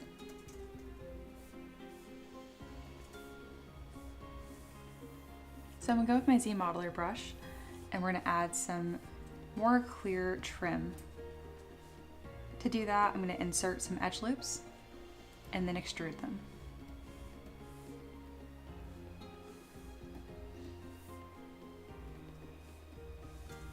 Looks good. And then this always looks better with the more sense that it makes. So I'm gonna add some rivets or some buckles that connect it to the rest of the armor top. I think this large square buckle will be perfect. I don't even mind it being green, actually. I probably will change the color, but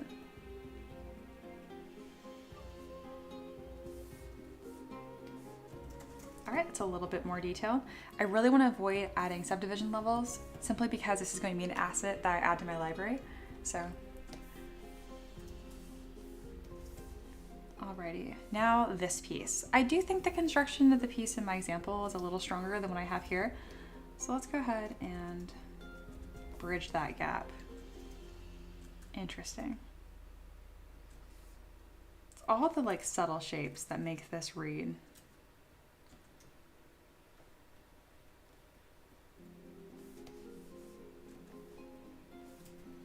I like that really flat line on top. I'm going to keep that. Right now I'm just kind of playing with shapes. Sometimes when I'm not sure what I want, I just literally will just grab my move brush and click and drag and be like, yes, no.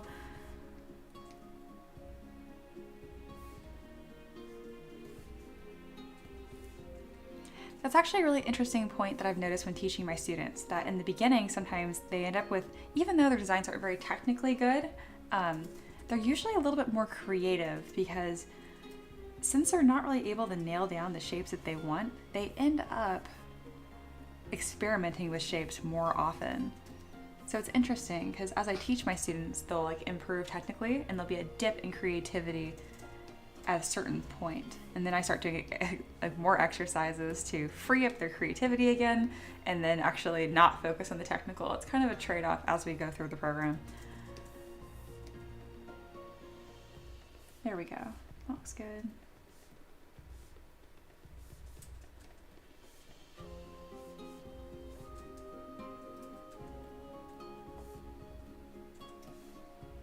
Yep, I like that. So when I do close holes on areas like this, do you see how it's kind of like this odd shape here? It doesn't do a very good job with hard corners like that. So instead, to add thickness, I usually use trim dynamic. Not trim dynamic, just dynamic. Trim dynamic is a brush. We're not using a brush to do this. And then the offset will be -100. I make it pretty darn extruded towards the body, and that's just because this is designed for 3D printing, and I don't want to have to worry about any gaps or issues. All right, looking good. The topology is a little funny right here, but I can add trim manually, so I'm not too worried about it. All right, now that we have this little top piece, let's start building up these forms. Just a little bit though, and I don't want to go crazy with this for a lot of reasons, but mostly because I want this to be a very versatile piece. In order to keep the versatility of it, I don't want to shoehorn myself into any design choices. All right, that looks pretty good as is. I'm gonna leave that. I'm going to crease it. Awesome. All right, that's been improved a little bit. Let's move on to this corset. This one's pretty straight in its shape, so we'll go ahead and just use close holes. Yep, did a nice job. And then we're gonna build up these forms right here where we're gonna add these laces.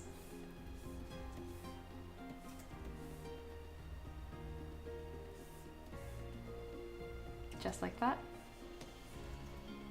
Gonna use my move brush to tuck the forms back in.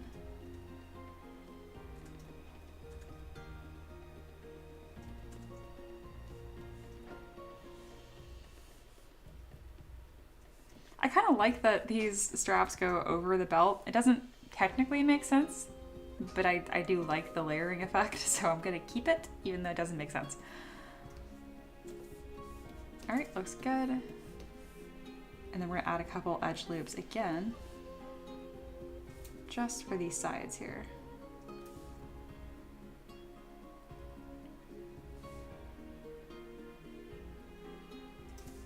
Perfect. It's a little thin on one side. Ah, I see, it's adding more than I expected it to. What's a different way we can approach that? I can probably do an extrusion on the side instead. Yep, that worked just as well.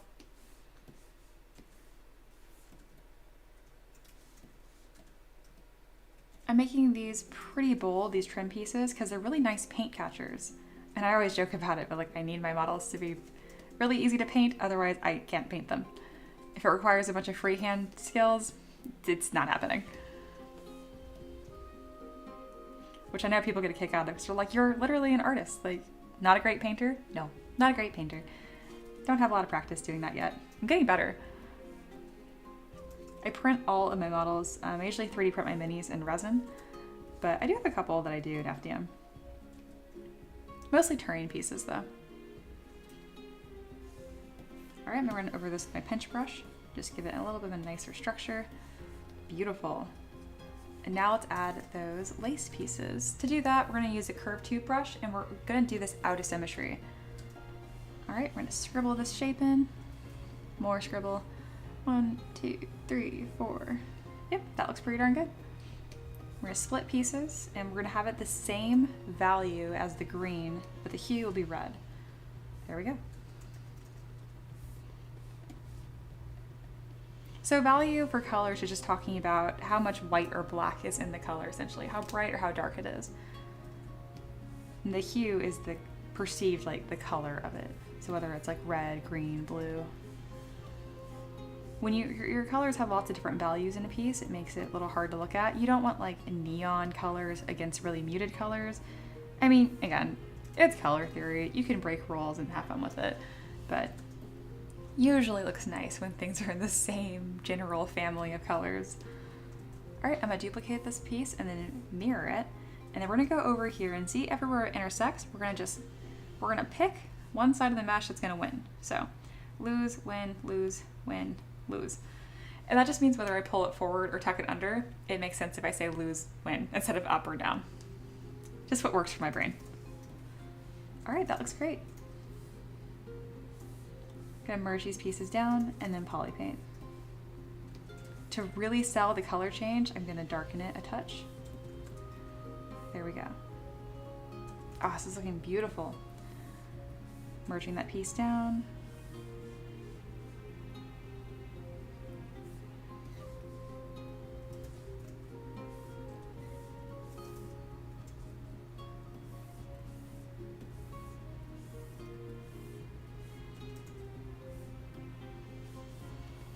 And now let's do this belt piece. So kind of similar, we have some pretty clean topology here. Instead of using closed holes, because they'll give us this really terrible extrusion here, we're gonna use dynamic. Adding thickness at a -100 offset to preserve that nice silhouette. Beautiful, and it's a little funny actually, not beautiful, so we're gonna polish by features a few times. There we go. I'm just looking for a smooth edge. Now I'm going to pull down these points here because I do think they're a nice detail on the model. It's easier to do it without thickness. There we go. Perfect. Clicking apply so it's actually a real thing. And now we're going to add a couple of these trim loops. To do that, we're going to insert an edge and extrude. Same thing goes for the bottom. Wonderful. Going to bump that up a bit with using inflate. And then it's unlikely that I'm going to want this leather piece, but it's such a small segment, I might as well add it.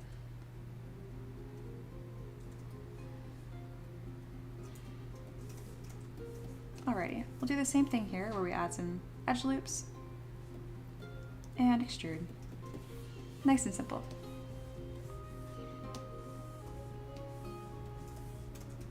And all these pieces are getting merged down to one mesh that will join my asset library.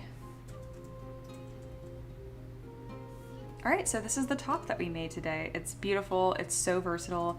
I'm definitely be happy having this in my asset library. There's a ton that I can do with this. I didn't go too crazy with detail, and the construction on this will be pretty easy to modify as well. Yeah, looks good. All right, tool, export. This goes into my organized folder. This will be shirt. And I don't really know what I'd call this. I guess it's like corset armor top. Luckily, I don't look at things by their names. It's more of a visual thing. I just need to make sure that all the names are different. All right, that looks lovely. Let's move on to these panels here. These will be pretty darn easy. It's just gonna be an extrusion. But I need to make sure that these edges don't get all goofed up. See how like, ugh, that's not very nice, is it? So a few things I can do to fix that. Usually polish by features, cleans things up pretty nice. And if you add too much thickness, what happens is it starts extruding through itself. But if there's not enough, it's gonna make this kind of a 3D printing nightmare. So it's a balance to find.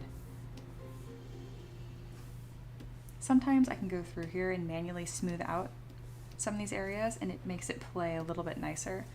If I'm really having trouble with it, I can go in and add group loops instead.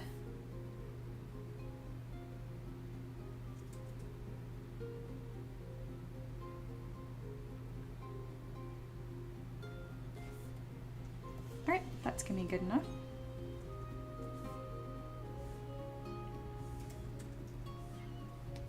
Now let's build up these forms just a touch. Put an edge loop on the edge, and then we're going to extrude them. Right now it has inset, so we'll change it from inset to extrude, and it'll be the entire poly loop. Do that once, twice. Beautiful.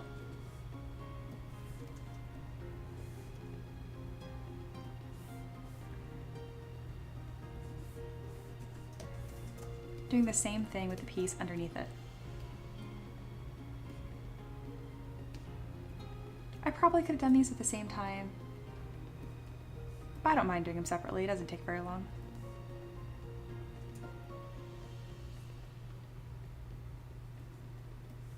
All right, same as before. We're going to insert an edge loop and extrude once, twice.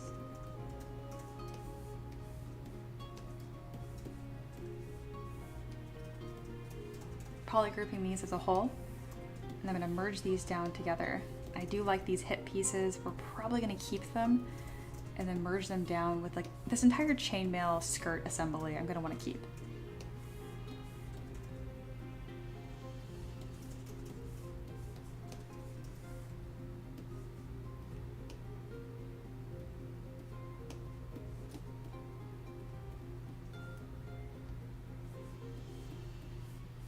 Last panel, edge loop, extrude once, twice.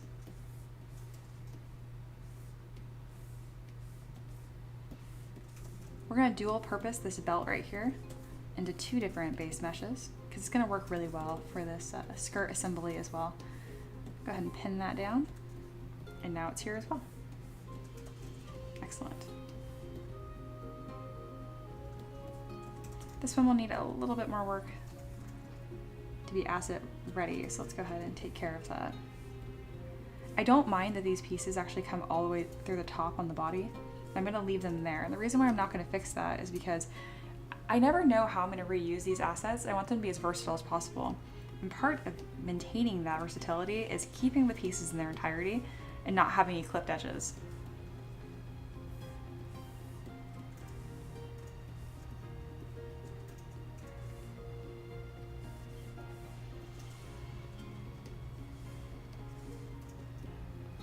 All right, let's go ahead and extrude this, or export this chainmail skirt.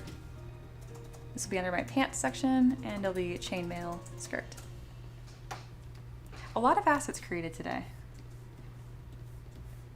This is definitely a model that I could have probably posed and finished today as well, but I'm just having a cozy Sunday. I'm just working really slow.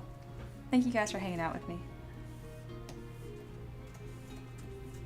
I like this little belt right here, and I think it'd be even nicer if we had another skinny belt underneath it.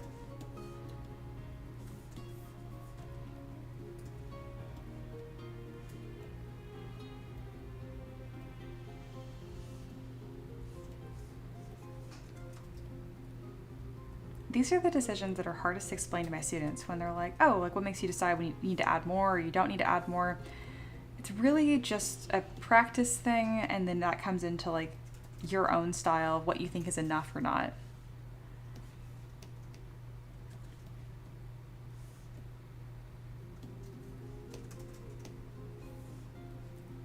All right, let's go ahead and do these little bracers here. So really there's another construction piece here that I missed. So let's go ahead and duplicate this and add that other piece of construction I haven't added. It's another segment of this armor piece that kind of pokes out underneath like this, like a little tab. It's a small section of it, but it's so important to get your primary shapes and details correct. Otherwise, they don't have the same impact, because that actually changes the silhouette quite a bit.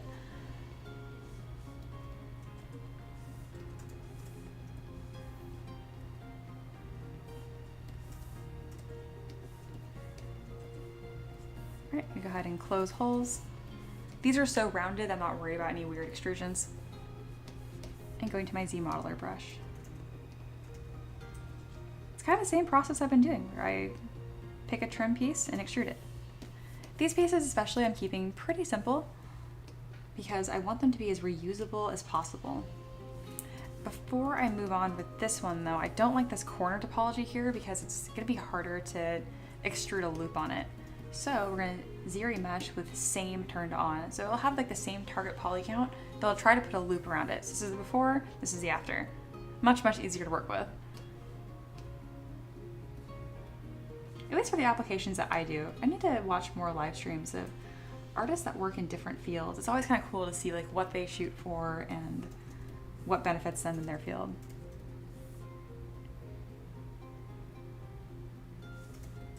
All All right, added our small trim piece there. Very nice.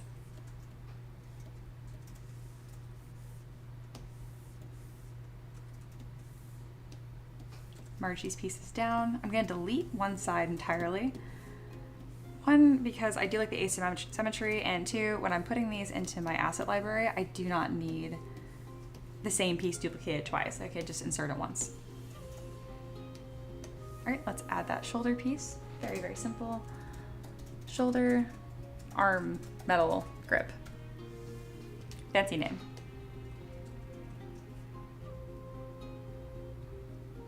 This is really coming together. All right, let's add some detail to these straps here as well.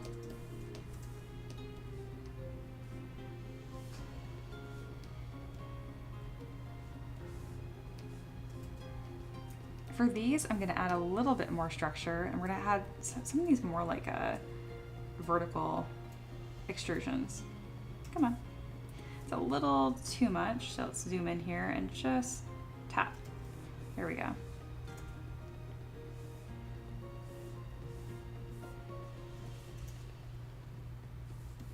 I'll do the same thing on the back side. So straps, I usually just make from scratch each time because they do not take very long. I might have it embedded as part of an asset, but you probably won't see me extrude or like export just like the straps I made right here, because again, they're very simple and they don't take very long. All right, we got some funniness on the edge loops here. Let's go ahead and zero mesh with same. Perfect. I admit this shape on these is a little boring, so let's modify.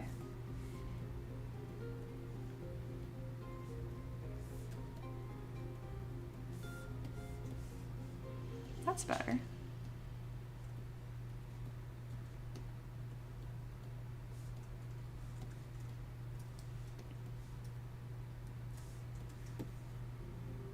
I like it. In this piece especially, this is going to stack really well. All right, dynamic and extrude.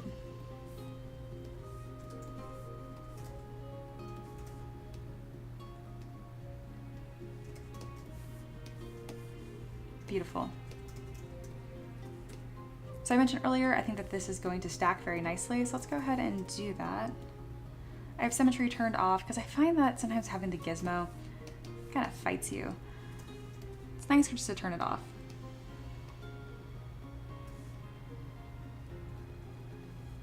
I usually like to do things in 2s or 3s.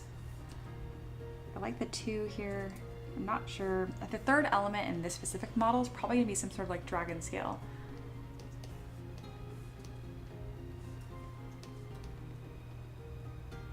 But to have, in the case of my asset library, let's just go ahead and put a 3rd.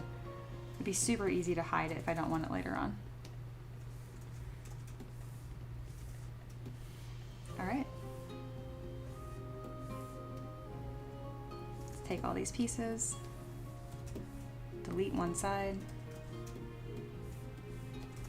and put some poly paint on here. All right, that is asset library ready.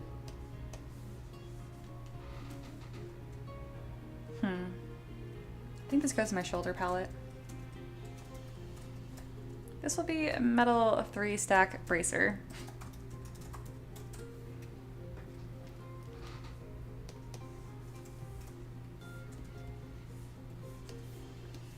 And last but not least, we'll do the shirt, and I don't have any intentions of like keeping this shirt. It's one of those things that just, it's so quick for me just to make. And anything that's long sleeve, if I change the body in any way, it suddenly becomes like worthless.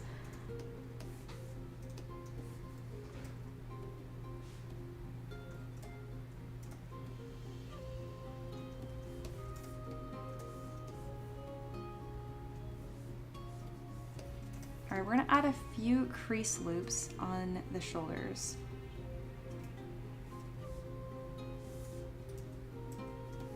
So now when I subdivide, it kind of keeps a couple of those lines.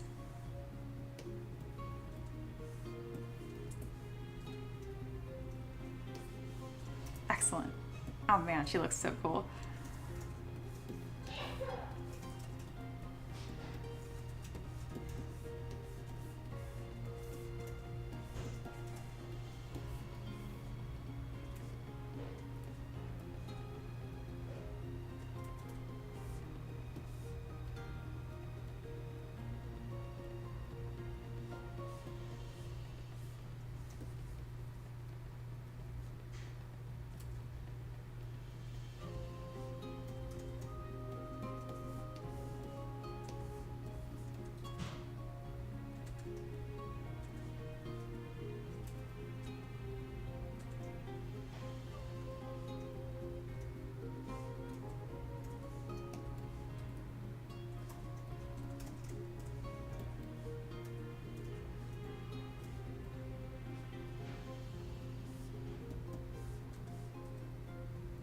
Looking good.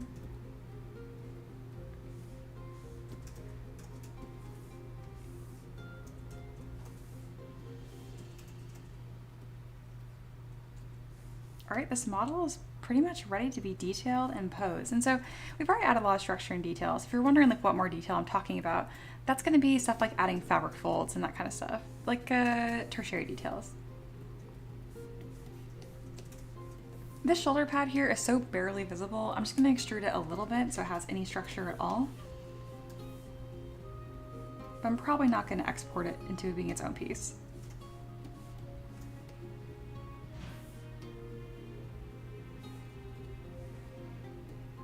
Who knows, maybe I'll like it.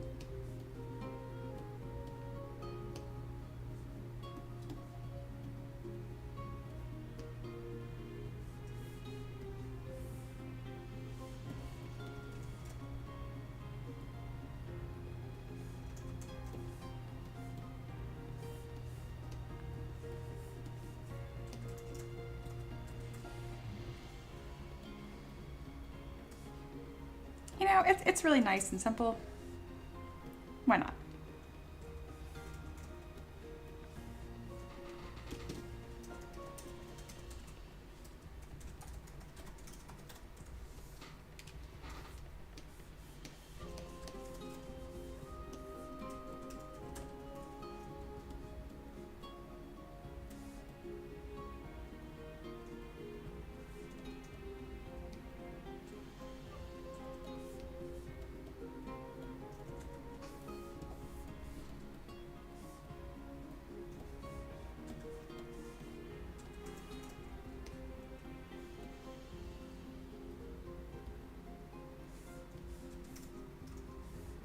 All right, we got 4 minutes left on the clock. That was a super productive 30 minutes. Really happy with that.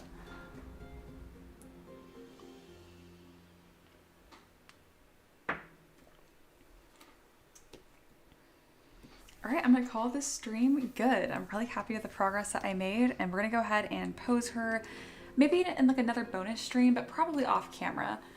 Tomorrow I'm gonna go ahead and make the Jester King. So again, either this model finishing or the Jester King. I'm undecided, we'll see.